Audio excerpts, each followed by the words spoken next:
Paskutinės naujienos. Juodasis erelis įsiveržė į krizės centrą ir privertė Irano režimą būti budriam. Šį ketvirtadienį, 2026 m. balandžio 30 d.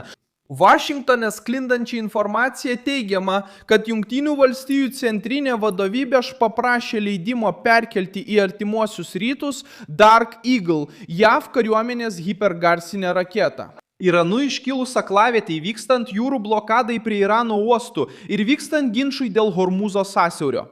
Tuoj viską papasakosiu, bet dabar norėsi užsiprenumeruoti kanalą, kad ir toliau gautum naujausią informaciją. Informacija realių laikų, aukščiausia žurnalistinė kokybė, kokią tik esi matęs. Pagal patikimumo standartą Milsonas Alvesas. Esminis dalykas pateikiamas tiesiai.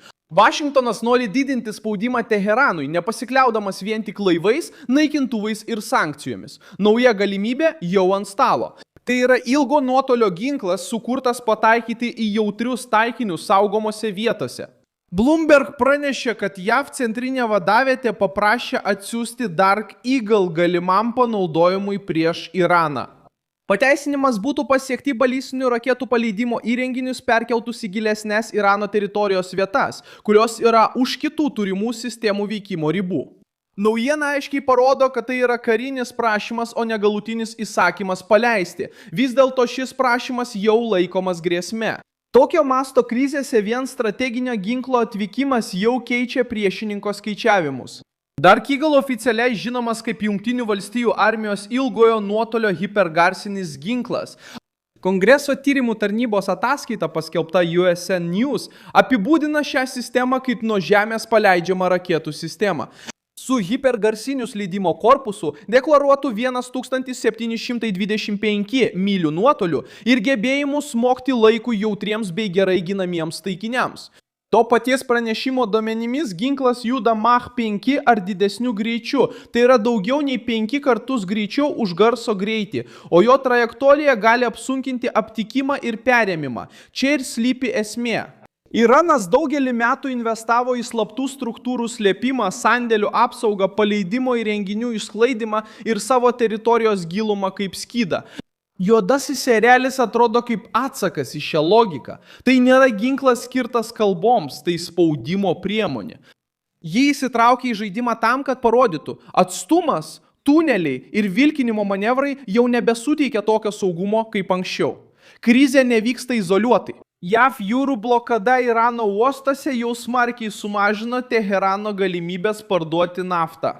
Pasak JAV centrinės vadovybės buvo 41 tanklaivis, maždaug 69 milijonai barelių naftos, kurių Irano režimas negalėjo parduoti. Tas pats reportažas nurodė, kad eksportas sumažėjo daugiau nei 80% palyginti su kovo mėnesiu. Teheranui tai yra pats skaudžiausias taškas. Naftą finansuoja valstybė, išlaiko dalį karinės mašinos ir aprūpina Islamo revoliucinę gvardiją. Kai šie pinigai įstringa jūroje, spaudimas tampa ne tik diplomatinis. Jis smogia biudžetui, degalams, galimybei mokėti sąjungininkams ir išlaikyti stiprybės įvaizdį. Todėl blokada nėra tik jūrinė kliūtis.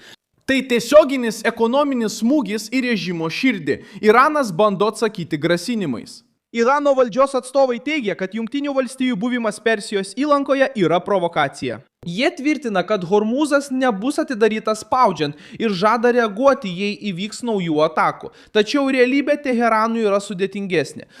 Ekonomika yra smaugiama, jūrų prekyba yra stebima, o Irano revoliucinė gvardija turi parodyti jėgą būtent tuo metu, kai jos veiksmų laisvė mažėja.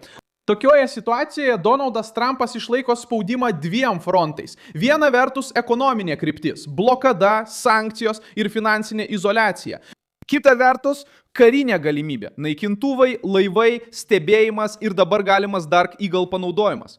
Vašingtono tikslas – priversti Iraną priimti realius apribojimus branduoliniai programai ir sumažinti balistinių raketų grėsmę. Baltiesiems rūmams neužtenka migloto pažado apie būsimus pokalbius. Reikalavimas yra, kad Teheranas atsitrauktų taip, kad tai būtų galima patikrinti.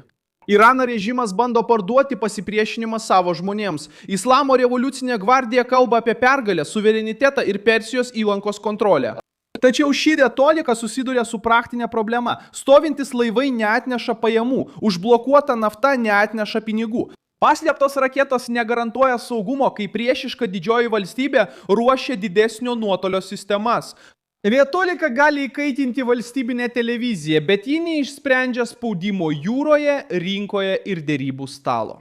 Juodasis serialas šiame kontekste veikia kaip perspėjimas. Vašingtonui nereikia sakyti, kad puls rytoj, kad sukeltų nerimą Teherane.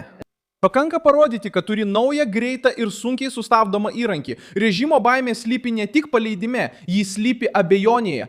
Jei sistema pasieks artimuosius rytus, Islamo revoliucinė gvardija turės eikvoti energiją, perkelti išteklius ir peržiūrėti gynybą. Jungtinių valstijų sausumos pajėgos jau ruošia šią sistemą. 2025 m. gruodį pati institucija paskelbė apie baterijos skirtos ją valdyti aktyvavimą. Oficiali publikacija teigia, kad hipergarsinės sistemos sujungia greitį, nuotolį, manevringumą ir aukštį, kad per trumpą laiką sunaikintų svarbius taikinius. Kitaip tariant, tai nėra improvizuota priemonė antraštėms. Tai yra karinio projekto dalis, kuri dabar pasirodo tikros krizės akivaizdoje. Persijos įlankos šalims šis žingsnis turi kitokią reikšmę. Saudo Arabija, Jungtiniai Arabų Emiratai, Kuveitas ir kitos regiono ekonomikos priklauso nuo jūrų kelių saugumo, energijos srautų ir nuspėjamumo Hormūzo sąsiauryje. Kai Iranas grasina paversti šį sąsiaurį politiniu įrankiu, jis spaudžia ne tik Vašingtoną, jis daro spaudimą visam regionui. O kai Jungtinės valstijos įtraukia hipergarsinį ginklą į diskusiją, šiems sąjungininkams siunčiamas signalas, kad Amerikos apsauga vis dar gali būti sustiprinta. Svarbiausia yra tai, kad krizė pasiekia tokią stadiją, kai kiekvienas žingsnis turi psichologinį ir ekonominį poveikį. Jei dar Kygal bus patvirtintas dislokavimui, Irano režimui teks susidurti su naujų spaudimo lygiu.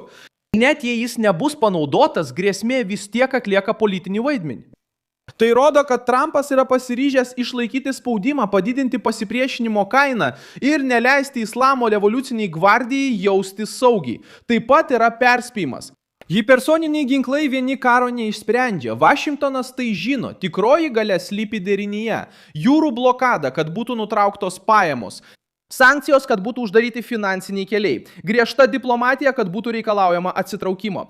Ir karinė jėga pasirengusi užkirsti kelią Iranui naudoti raketas, naftą ir Hormūzo sąsiaurį kaip skydą. Būtent šis derinys paverčia juodąją erelį daugiau nei tik karu.